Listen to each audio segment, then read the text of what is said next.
greetings to you from me, Colin, from the Southern Counties Baptist Association staff team. You'll have probably noticed the candles. I thought that today we might consider the theme Rays of Darkness. Rays of Darkness because we have just had the clocks change, the nights are drawing in, it's getting dark earlier than ever. Today it's raining and dark because of that reason as well, as I record this. And we, as it were, have almost entered a phase where the environment around us is mirroring some of what we've been experiencing now for 9 months. 9 months where things that we would really rather not have had to go through have happened, as we found ourselves very, very restricted from being with friends and family. Things that normally would have brought great light and joy into our lives, we've not been able to do in the same way. We've been restricted. A time when we have missed being able to gather with our sisters and brothers to worship God, to sing God's praise, to pray, and just a sense that actually we are journeying together as friends and as disciples. We've missed that light has been extinguished, at least to some extent. It's been a time when, for some of us, there's been major health concerns for ourselves or for others. And along the way, that's been made much more difficult because of the sheer strain that's on our health service at this time. For some of us, actually, we've faced what it means for ourselves or someone else to have COVID-19. And so that also has been an area of stress and strain. For me personally, for 10 months, I've had a hazy eye, a cloudy eye, because of a graft on my cornea that's been rejecting. And that's been very hard going, very disorientating. And it's made all the ways in which we normally use the health service a bit more challenging. For some of us, we're aware that there's a threat to our income and our security and our job at this time, and that's a great concern. And we're wondering what might happen longer term for our job and therefore our homes and our families in that sense. There's been a shadow over our security and over our income. For many of us, if not all of us, we sense that along with what's been going on with COVID-19, there's also been that sense of the stark contrast and relief of people that were already marginalised, it being much more apparent about what's been going on for them. And so we've been aware of a new need to pursue justice with all that we've got, which reflects God, who is talked about as the God who pursues justice and seeks justice among us again and again in the Bible. The shadow of needing to seek justice.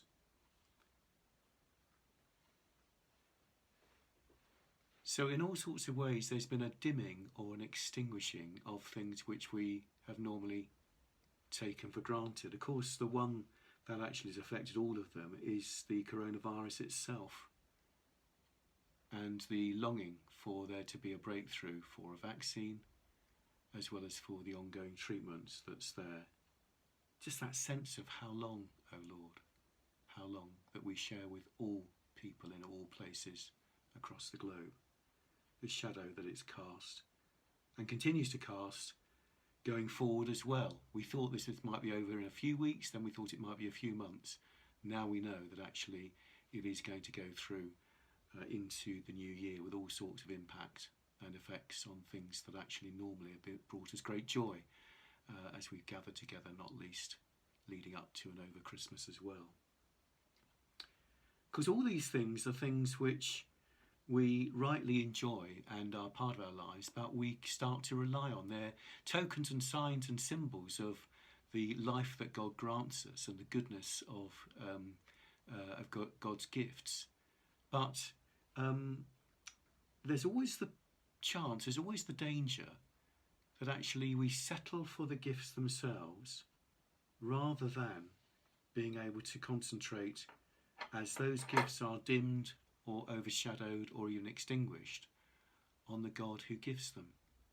And of course the whole point of the darkness biblically is that it leads people to reach out for God and to understand that actually whatever else disappears, whatever else we lose, God is still God.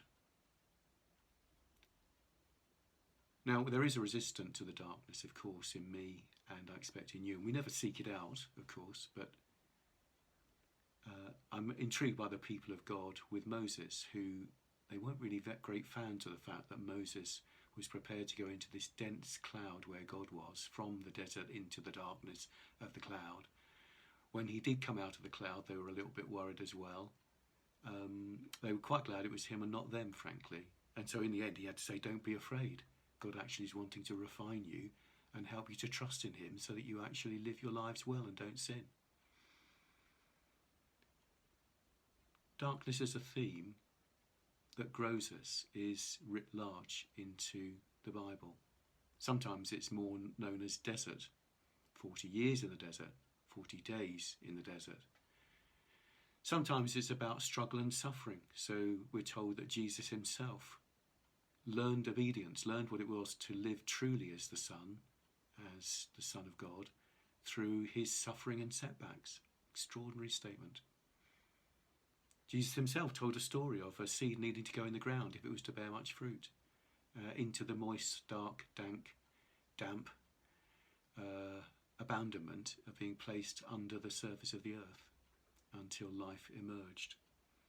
So these are great and huge themes that are there. And what the darkness does is it strips away and takes away from us what we would normally rely on and leads us to trust in and go with God rather than the things that we would normally trust in. When I talked about health earlier, one of the things I could have named was our mental health as a really important area for every person at the moment.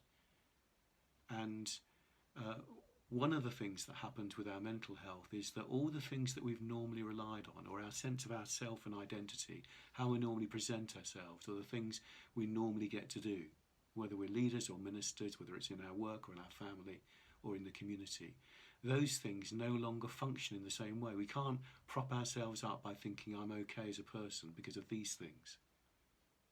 We're stripped naked, as it were. And in the end, it's just who we really are when we're not putting anything out there and putting on a show, who we really are and God. So, arguably, rays of darkness are the very things that most grow us. Often we don't grow during the good times and the easy times, although we obviously don't seek a bad time.